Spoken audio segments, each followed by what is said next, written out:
I think almost every aspect of my life is creative in some manner, for sure.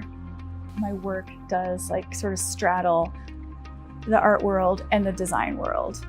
I think in general, my work like straddles that line, and I like that, that I kind of don't fit into like one category or the other. I think I've always been interested in pattern because I had a coloring book from when I was a kid that I actually still have.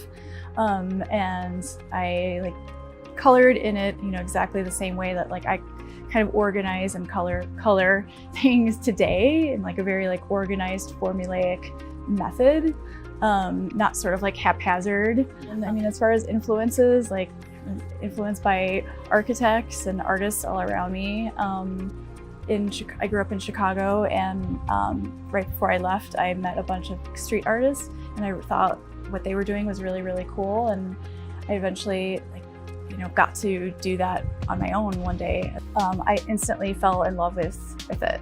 So that was painting mural back in Chicago under a dirty bridge for a week. I didn't know what I was doing. It was like really high and I was afraid of heights. But like I got through it, and I got through it with actually my community, because I did have some people like come and help me, bring me ladders and kind of like help me problem solve and figure out what to do.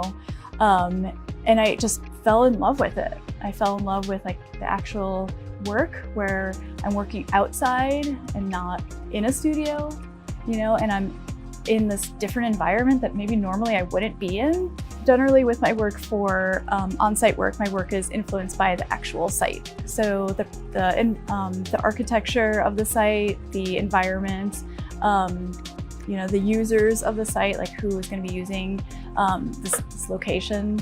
And then so I take visual cues from everything that's around the site itself, and then plug that into a design for the piece.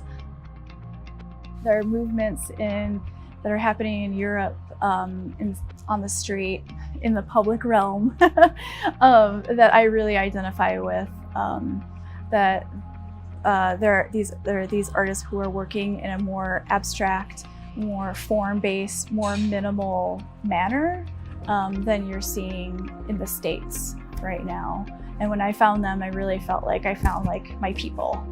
Again, it's that like, oh, the same, like my tribe. And so that was really cool, when I discovered these people who were doing work like me. And it also made me feel like it gave my work a little bit more weight or like legitimacy.